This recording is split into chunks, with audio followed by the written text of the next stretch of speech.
Welcome back to Jarvis Unfiltered.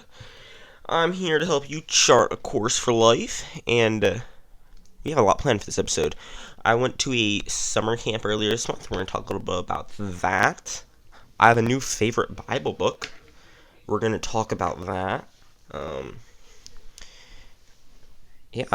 I had a piano lesson this morning. That was loads of fun.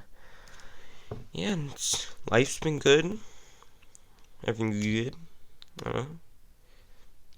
Made a few mistakes at my job, but sounds like that all got sorted out on Monday.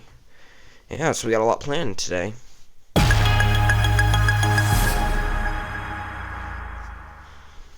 So it was like June of 2025, and my coworker comes up to me and she's like, "Yo, Josiah, do you want to serve at a summer camp in 2 weeks?" And I was like, no. Yeah. So now we fast forward to, it's like November or December of 2025, and she was like, Josiah, we're gonna have this camp again next year in 2026. She was like, do you want to do it? And I was like, I don't think so. And she was like, I bet you'd be a really good counselor, Josiah. So I was like, sure, I'll do it. And then, hey, Gator. My dog just, I guess it's not my dog, my parents' dog is breaking into the studio. Yeah, it's crazy. Wait, let me close the door real quick. Oh, now he's barking.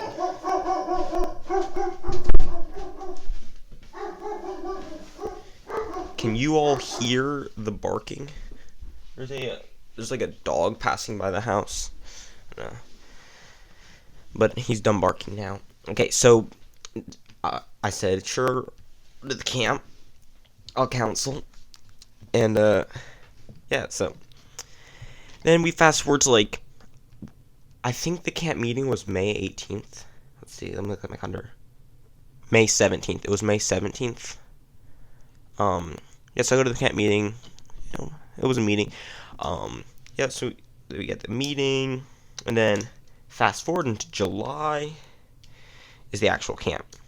Now, I really didn't know what to expect because I have never been to a summer camp in my life. The closest thing I've been to a camp is VBS. I haven't gone to very many VBSs in my time. So I arrived at this summer camp on a Sunday, and we get there, I think like 2 hours before the kids. We have a brief meeting. There's pizza. The pizza was good. Yeah, so we have that meeting, go over a few things, and then we get to the cabins. We set everything up, like our bunks and stuff, and then the kids arrive. And that first night was loads of fun. We played some games, and there was like a little church service thing. That was all great and stuff. And then rest of the week was awesome. Like on Monday we did stuff. Tuesday we did stuff. We went to the zoo. We went to the Pinelands. We went canoeing. We went bowling. Yes, we just had loads of fun at this camp. And I may have gotten a couple of my fellow co-counselors to be on the podcast. So stay tuned for announcements related to that. But yeah, that week was really fun. Fun fact, I ran 3 half marathons while at this camp. And I really needed to run those marathons. Half marathons. Oh, marathon sounds terrible. But I really needed to run the half marathons because I have like a social battery, and it's like starts at 100 and it goes to 0. But the more I talk to people, the lower it goes. Alright? Are you tracking? So I'm at this camp talking to all these people, and like interacting with everybody, and by the end of the day, my social battery's at like -20. That's on Monday. Then Tuesday, it's like now we're at -500. Wednesday, Tuesday I'm like, I can't keep doing this. I need to recharge. How do you recharge your social battery? You be alone. So I wake up at 4:40 on Wednesday. I go out and I run a half marathon for 2 hours. Okay. Boom. Social battery recharged. And then on Wednesday, interesting note about Wednesday, we played Mega Soccer. That was so fun. I like playing soccer, but Mega Soccer, man, that was so fun. One of the counselors was actually sick, and she returned on that day because she recovered nicely, which was awesome. And then after the Mega Soccer, we had a bonfire. Bonfire was great. Stayed up till like 11 that day. It was crazy. Yes, that was all good. And then we had a scavenger hunt too. Not a scavenger hunt. We played capture the flag on Wednesday, which was really fun. Wait, was that on Wednesday? Let me look this up.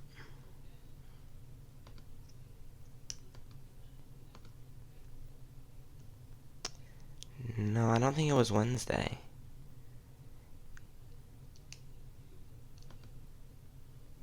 Maybe it was Wednesday. I don't know. It might have been Wednesday. I don't know. Yeah, so we did all that. It was loads of fun. And then the rest of the week, loads of fun. Friday, ran another half marathon to recharge. Saturday, did another one, again to recharge. And then Saturday, woke up, half marathon, breakfast, did a little cleaning, and then kids got picked up. And then the directors of the camp actually took us out to lunch, which was really nice of them to do that. We had a brief meeting, and then yeah,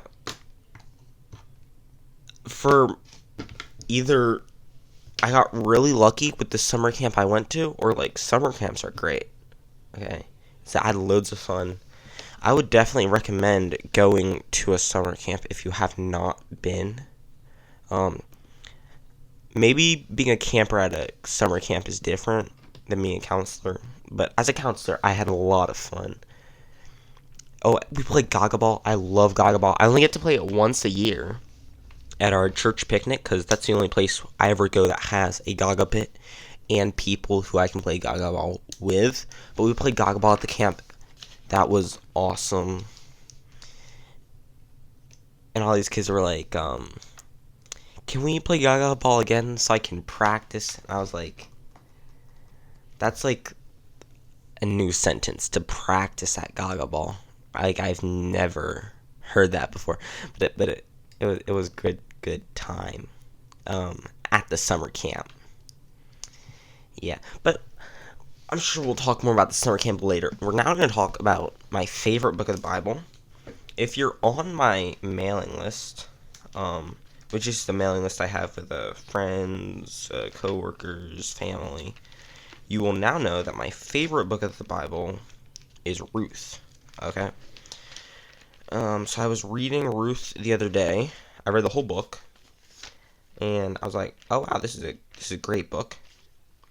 So we're gonna read some of Ruth so I can share some things I thought were interesting.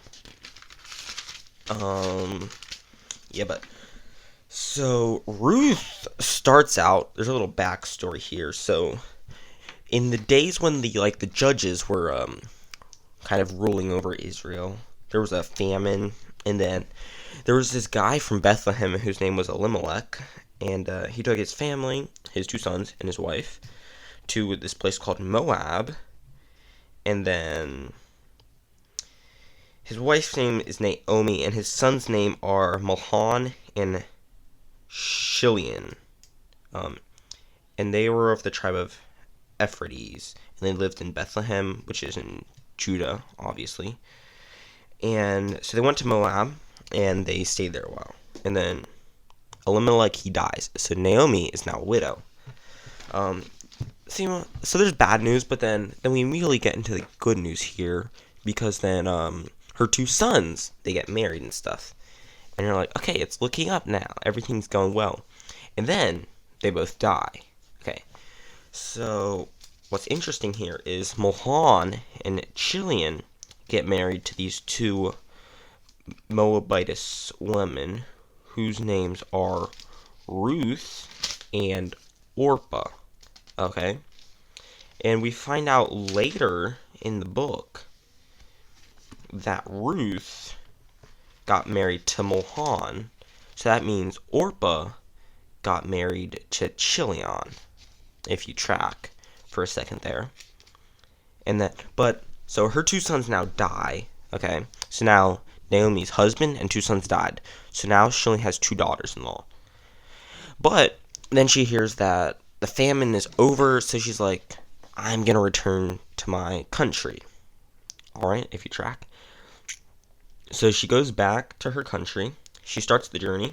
Ruth and Orpah go along with her. And then she's like, you guys go back to your own homes. And it's interesting what she says here, because in verse 12 of chapter 1, she says, turn back, my daughters, go, for I am too old to have a husband. If I should say I have hope, if I should have a husband tonight, and should I also bear sons, would you wait for them till they were grown? Would you restrain yourselves from having husbands? No, my daughters, for it grieves me very much for your sakes that the hand of the Lord has gone out against me.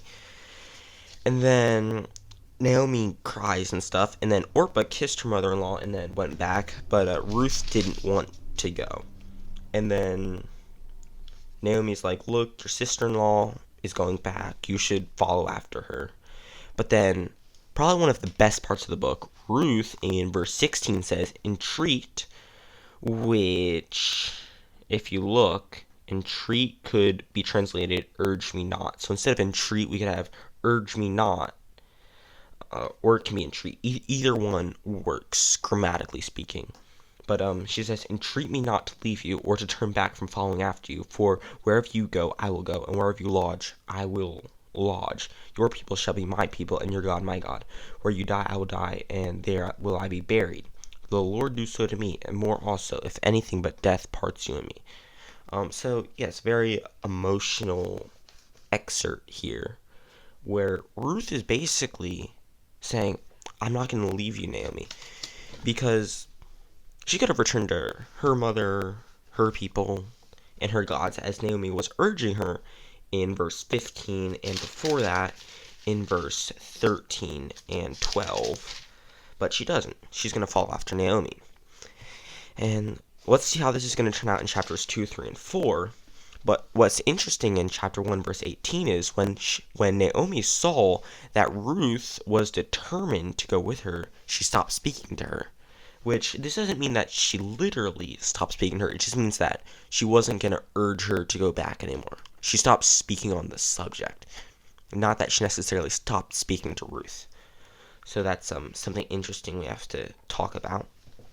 So in verse 19 it says that two of them went on to Bethlehem, and when they got to Bethlehem, basically everybody in the city was like, oh, is this Naomi, the person who left?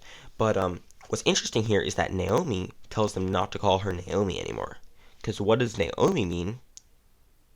It means pleasant, okay? Keep that in mind. Put a pin in it, as they say in the movie Bolt. But she says, call me Mara instead. And what does Mara mean? Mara means bitter. And Naomi's reasoning here is because she says, for the Almighty has dealt very bitterly with me. In verse 21, I went out full, and the Lord has brought me home again empty. Why do you call me Naomi, since the Lord has testified against me, and the Almighty has afflicted me?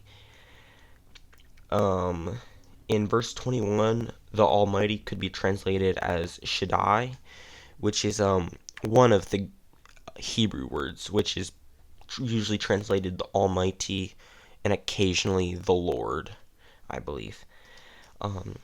So she's changing her name from Naomi to Mara, because Naomi means pleasant, but from Naomi's perspective, all the pleasant things have been taken away, so she wants to be called bitter now, or Mara.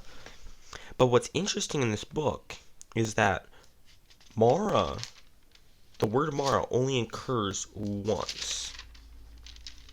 So while she wants to be called bitter, what we're going to find is, throughout this book, she's only referred to as Naomi.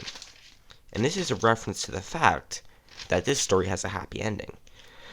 Well, let's go on here, verse 22. So they return, and Ruth is with her, and they get into Bethlehem at the beginning of the barley harvest. Now, this is important, because in the ancient world, there was a practice called gleaning. Basically, what it is when there's reapers who are actually getting the grain and stuff off the plant, but sometimes they'll leave stuff behind, okay? And what happens is, they would let the poor people, the widows, and people who couldn't provide for themselves, they let them collect the grain behind the reapers that the reapers had left behind. So this is going to play a big part in this story. And so chapter 2 starts off great. It says, verse 1, there was a relative of Naomi's husband, a man of great wealth, of the family of Elimelech. His name was Boaz. And let's do a quick search here. What does Boaz mean? Because this probably means, okay, Boaz means in strength or by strength in Hebrew. Okay, that's cool. Interesting. We'll come back to that later, maybe. So of the family of Elimelech, his name was Boaz, alright? You got that? And then Ruth basically says to Naomi, please let me go to the field and glean heads of grain after him in whose sight I may find favor. And then Naomi's like, yeah, go do that. So that happens. And then she goes and she gleans in the field after the reapers. And in the course of the day, she comes to the part of the field belonging to Boaz, who is obviously related to Elimelech, okay? And then Boaz, he comes back from Bethlehem, because, like, the fields aren't actually in the city, they're outside the city, because it doesn't make sense to put the field inside the city, really. But he comes back from Bethlehem to the field, and he's like, he goes to the servant who was in charge of the reapers, and he's like, who that lady? And he's like, and then the servant who was in charge of the reapers was like, it is the young Moabite woman who came back from Naomi from the country of Moab. That's in verse 6 of chapter 2. And he continues in verse 7 and says, and she said, please let me glean and gather after the reapers among the sheaves. So she came and has continued from morning until now, though she rested a little in the house. So basically in verses 6 and 7 of chapter 2, the servant who was in charge of the reapers was basically telling Boaz who the one was. And so in verse 8, Boaz goes over to Ruth and is like, you will listen, my daughter, will you not? Do not glean in another field, nor go from here, but stay close by my young woman. And then in verse 9, he continues and goes, let your eyes be on the field which they reap, and go after them. And what's interesting here is that Boaz, he sees this Moabite woman in verse 5. He gets information on here in verses 6 and 7, and then immediately goes over to her and is like, yo, like, you should glean in my field. And then we're going to find out some other more interesting stuff about what Boaz does for Ruth in the next couple verses. But he continues in verse 9 and goes, have I not commanded the young men not to touch you? And when you are thirsty, go to the vessels and drink from what the young men have drawn. So basically saying, like, yo, I told them not to, like, touch you, and, like, you can come over to the well and get water that they've drawn up. So he's basically making life easy for her, which is great for her. And then, so she falls on her face and bows to the ground, because, like, obviously, he just did a lot for her, and she wants to thank him. And she then says, why have I found favor in your eyes that you should take notice of me, since I'm a foreigner? And then Boaz over here is like, in verse 11, it has been fully reported to me all that you have done for your mother-in-law since the death of your husband, and how you have left your father and your mother and the land of your birth, and have come to a people whom you did not know before. The Lord repay your work, and a full reward be given to you by the Lord God of Israel, under whose wings you have come for refuge. So basically, Boaz has heard all the stuff Ruth has done, and he's like, she has virtue, and she was probably pretty, like, she's gotten married before, so, I mean, obviously she had something going for her. And Boaz knows that he's kind of related to her because he's related to Elimelech. Elimelech's married to Naomi. Naomi's two sons one of Naomi's sons married Ruth. So technically, they're related in some way. And in Israel, ancient Israel, the ancient world, it was a custom if a widow was left behind that a relative would marry the widow to perpetrate the name of the deceased husband. Yeah, but we'll get into that later. Then Boaz, it gets like mealtime, so it was either like lunch or dinner, I guess. But he says, "Come here and eat of the bread, and dip your piece of bread in the vinegar." And I don't know about you, but I don't like vinegar, so I don't know why he wants her to dip the bread in vinegar. But I'm sure it was like a cultural thing. And so she sat beside the reapers, and he passed the parched grain to her, and she ate and was satisfied and kept some back.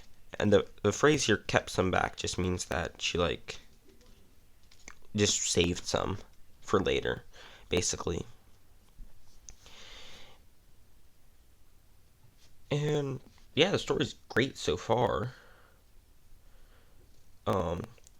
Verse 15 here, it says, when she rose up to glean. What's interesting is the word glean here could be translated to gather after the reapers. Either one works. Yeah, but we'll go on here. And then Boaz, in a peak move, like this is, if it wasn't obvious that he liked Ruth before, it's obvious now. Because he says to his young men at the end of verse 15, let her glean among the sheaves and do not rebuke her. And then in verse 16 he continues saying, also let grain from the bundles fall purposely for her. Leave it that she may glean and do not rebuke her. Which is crazy. Guys like over here like, yeah, just like drop grain. Like at this point he might as well just bag it up and just give it to her. Like he's already doing like half the work here. I don't know. But I mean it's obvious that Boaz is in love now. And yeah, so basically she goes back to her mother-in-law, and her mother-in-law sees all the grain that she collected, which was actually, the amount of grain was an ephah of barley. Well, about an ephah. I don't know how much that is, but it sounds like a lot. But she goes back to her mother-in-law, and she's like, where did you glean today? And then Ruth is like, in Boaz's field. And then Naomi's like, that guy is like a relative of ours, one of our close relatives. And she says this in verse 20, and the one of our close relatives could be translated one of our redeemers. And what's this phrase, redeemers? Well, it was as I mentioned previously, it was a custom for a relative to marry a widow, and the name for somebody who did that was a redeemer. So that's interesting there. And then Ruth says all the things that Boaz did for her, blah, blah, blah, blah. And so she was like, yeah, Naomi was like, yeah, go to Boaz's field again. And then in 3, verse 1, Naomi's like, my daughter, shall I not seek security for you, that it may be well with you? What's interesting here is that security can be translated rest. So it could be, my daughter, shall I not seek rest for you, that it may be well with you? So what Naomi just wants here is for Ruth to be happy, if that makes sense there. And then basically she's like, yo, is Boaz not like a relative? And like she's like, he's making barley tonight at the threshing floor. And she's like, just like go wash yourself, anoint yourself, put on your best garment, and go down to the threshing floor. But do not make yourself known to the man until he has finished eating and drinking. Alright? And then in verse 4, she's like, then it shall be, when he lies down, that you shall notice the place where he lies, and you shall go in, uncover the feet, and lie down. and he will tell you what you should do. To me, this sounds like a weird plan. It's probably some cultural thing that I'm not picking up on, but the plan seems a little weird to me. But Ruth in verse 5 is like, all that you say I will do. So in verses 6, 7, she does, in verses 6 and 7, she does Naomi's plan. And then in verse 8, at midnight, Boaz was startled. Why? Because there's some girl sleeping at his feet, and he's like, in verse 9, he's like, who are you? And then Ruth is like, I'm Ruth, your maidservant. Take your maidservant under your wing, for you are a close relative. And here in verse 9, it could be translated, I am Ruth, your maidservant. Spread the corner of your garment over your maidservant, for you are a redeemer. You'll see this phrase, the redeemer, pop up a lot in this book if you look in the different ways words could have been translated, if you do that. And then in verse 10, he's like, blessed are you of the Lord, my daughter, for you have shown more kindness at the end than at the beginning, and that you did not go after young men, whether poor or rich. Because Ruth and Boaz probably had a bit of an age gap. If I were to guess, Ruth right now would probably be about 25, and Boaz maybe would be like 54 if I were to guess. So that doesn't seem too far off. But he's saying, wow, you didn't go after young guys, whether poor or rich. And then he says, you have been more kind at the end than at the beginning, and that you did not go... Wait, no, I didn't write that part, my bad. And he says, do not fear. I will do for you all that you request, and for all the people of my town know that you are a virtuous woman. And then in verse 12, we get a bombshell. He goes, it is true that I'm a close relative, but there's a relative closer than me. It's like, dun, dun, dun. And basically, he's like, if he's willing to do the thing for you, then so be it. But if he won't do it, then I'll do it. Because there's an order. Like, Boaz can't do it unless the other relative doesn't want to do it. Because it's the other relative's duty to do it first. But basically, she stays all night. She goes back to Naomi in the morning. And then Naomi's like, he'll do everything. And so then Boaz over here, he goes to the city gate to wait for the relative who remains unnamed. And he's like, come aside, friend, sit down here. And then, so the relative comes, sits down. He gets 10 elders of the city. And he's like, yo, Naomi's back. She sold the piece of land which belonged to Elimelech. And he wants to inform his relative here to buy it back. And then the relative is like, I'll buy it. And then Boaz is like, and when you buy it, you also buy it from Ruth. And since you have to buy it from Ruth, he'd basically have to marry Ruth, because that's like his duty. And then the relative is like, I cannot redeem it for myself, lest I ruin my own inheritance. You redeem my right of redemption for yourself, for I cannot redeem it. What he means here is that he's already married, so if he were to marry Ruth, he'd mess up his inheritance, so he doesn't want to do that. So then Boaz, he's like, okay, let's go. And it was like a custom back then to like remove your sandal when you were like doing deals like this.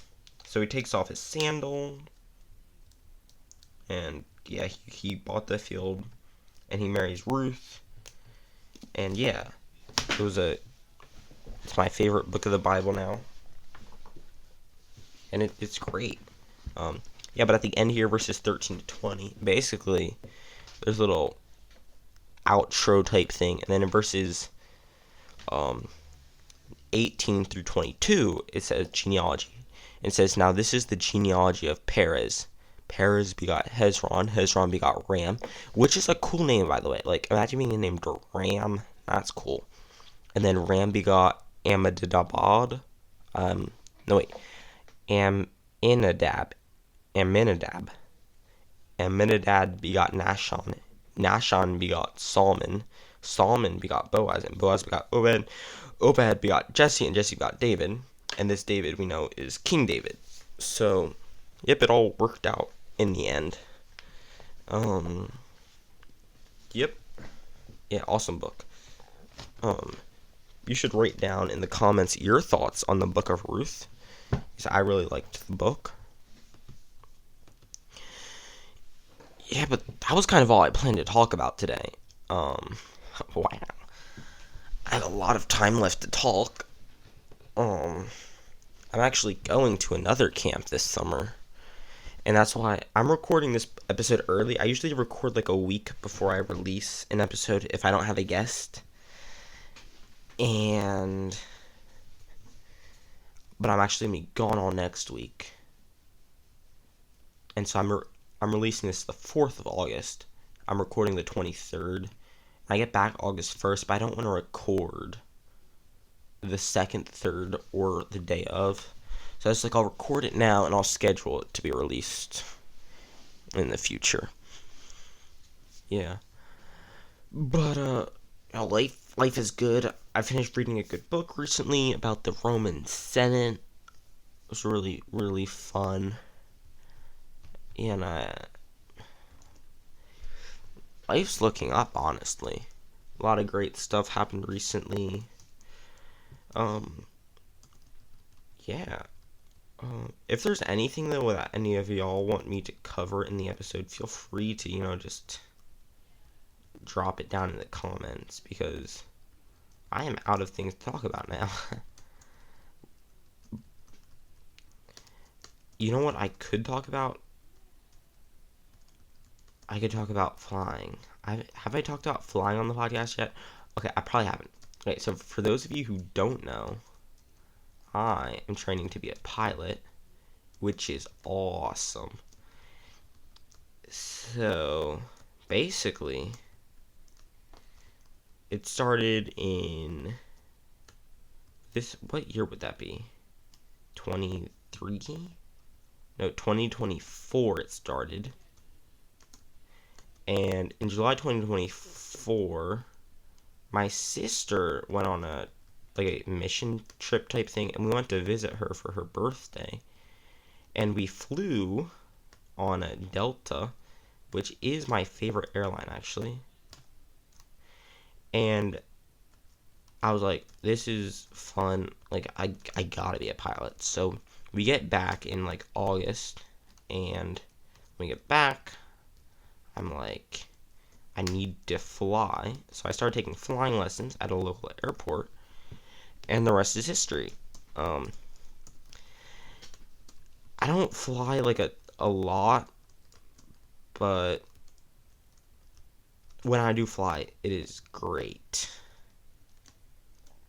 Yeah. I fly a Cessna 172, which is normal. It's a normal plane to train in. Questions I get a lot when I tell people that I'm a pilot is, are you scared of flying? Which is, there are no stupid questions, but there are dumb questions, and that is one of them. Because if I was scared of flying, why would I fly? Another question I also get is, are you scared of heights? Which, obviously not, because why would I get in an airplane if I was scared of heights? But I don't know, people ask weird things sometimes. And then another question I get is it fun? Which the answer to that is yes. But one thing it's interesting that I will stand behind till the end of time is that flying is easier than driving. People call me crazy for that. They're like, how can it possibly be easier than driving? But I was like, you guys gotta remember is that I am flying a small Cessna, which is about the same size as an SUV. I was like, obviously if you're flying a commercial jet, it's gonna be harder than driving just because you have so many more controls that you have to control. But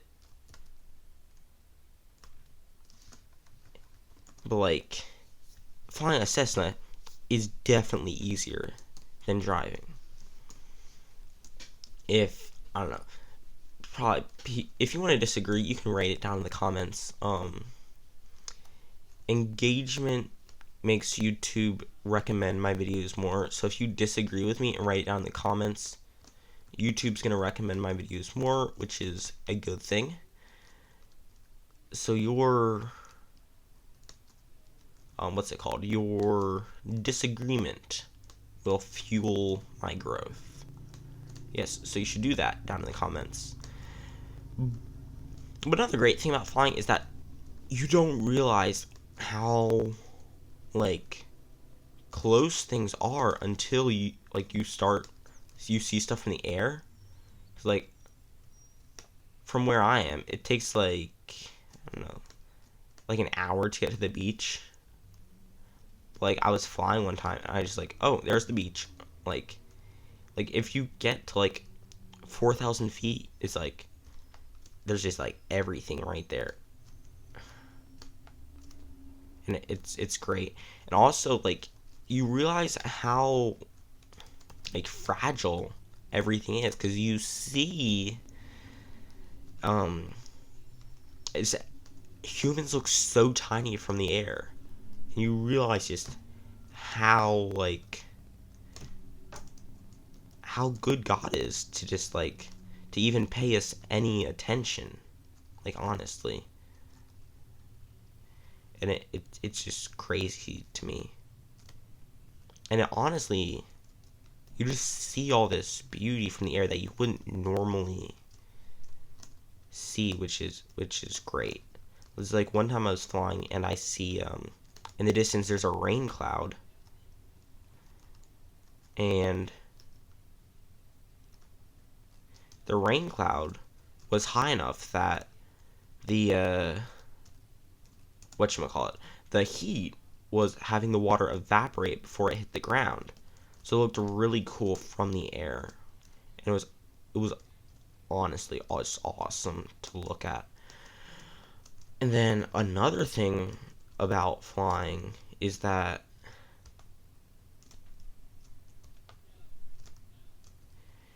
like, you just realize just how pointless some things are that we do.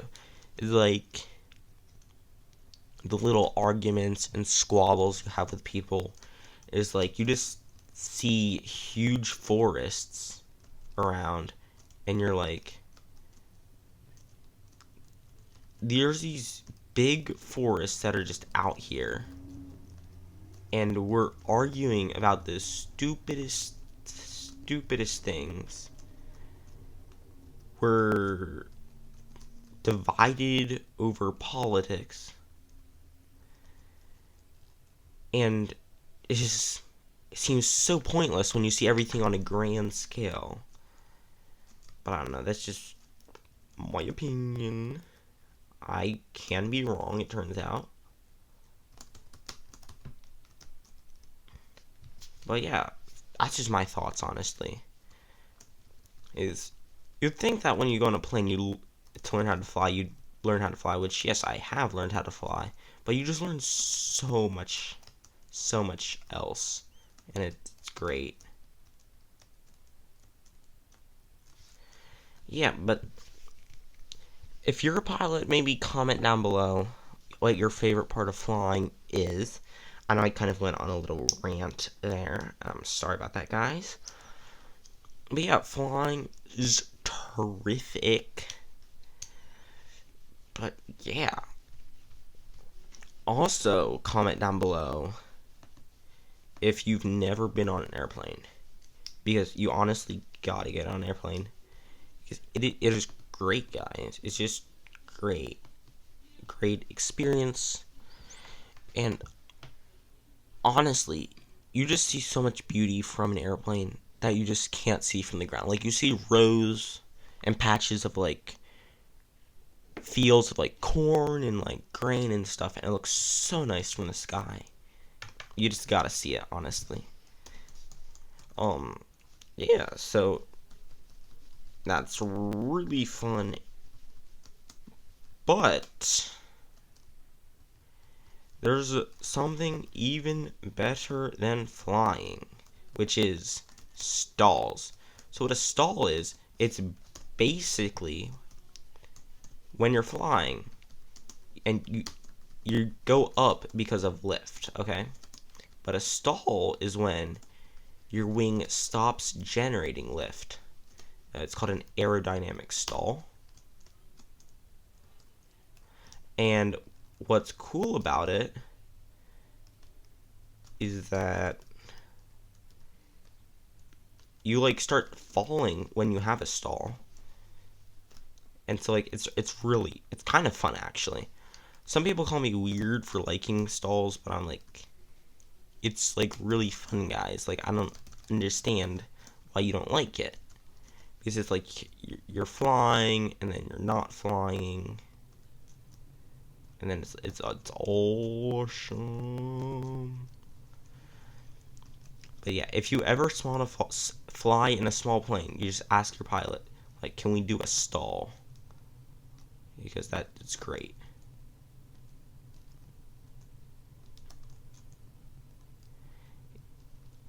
But I really have run out of stuff to talk to. This is not good. But basically, a cool thing you can do in an airplane that you can't do from the ground, though, is see the big picture. It's basically the point I'm trying to get across. Is you just see like the big, huge picture of everything. It's great. Yeah. Okay, I promise this is gonna be like the last thing we talk about. Chess, okay? I've gotten into chess lately, and it is great. It's like, you're moving pieces, you're defeating people, and you're just trying to figure out, like, how to, like, defeat your opponent.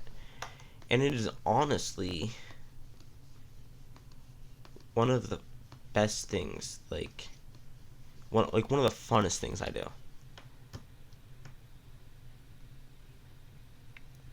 Like, I play on chess.com. Right now my elu's sitting around like 800, which isn't great, but like, whatever. But what's fun is that I can just defeat the average like person at chess, because like, well, a 900 in the chess community is bad. The average person's not rated that high. Like, on chess.com, I think I'm better than like 70% of the players. But that's only about chess.com people. The average person doesn't play chess, so therefore, I'm like better than the majority of people in the world at chess, which is kind of cool if you think about it. I could just randomly go out on the street and find somebody to play chess with, and most likely defeat them at said chess, which is great. Oh, how could I forget? So, Monday morning, I wake up, and now, do not make fun of me, but I woke up, I have to go to get my driver's license. I have to take the test and then get the license. I was like, how am I going to pump myself up for this? And I was like, well, there's not many songs about getting a driver's license. So I pull up Driver's License by Olivia Rodrigo, and which, I know it's not a good song, guys, but I needed to get pumped up to take this test, and sad music gets me pumped up, and it's whatever. But so I listen to the song, and I get pumped up, I go take the test, I pass said test, and then I get my driver's license, which should come in the mail any day now, by the way. But I passed the driver's test, so now I'm officially a driver. That's great. But my driver's license is going to be facing the wrong way, so I won't get one of the cool licenses yet. But it is what it is. At least I'm not using a permit anymore. But now I'm officially a driver. Yes, that's whole lot of fun. And it's been a great episode. This will be a shorter episode today. Thank you for tuning in, guys. I am hungry, so I'm going to go eat lunch. I have to go to work today. And work is really fun. If you don't work, you should work. It's great time. Yeah. So, it's been great. It's been fun. Go out, tell somebody you love them. Make somebody's day. Remember, don't be mean to people. It's like, I saw something, it's like, I'm kind to everybody. Like, even if they're not kind to you, it's like, maybe they're not being kind to me because not enough people have been kind to them. And I was like, oh, that kind of makes sense, honestly. Yeah, but I just want to thank a couple of people. The outro song that you'll hear in a minute is Logical Conclusion by Skyboy. Great song, great artist. The intro song is TV News Opener by Mood Mode. Also a good song, good artist. Go check them out. Yeah, thanks to them for letting me use their assets in this podcast. And thanks for listening, guys. Please.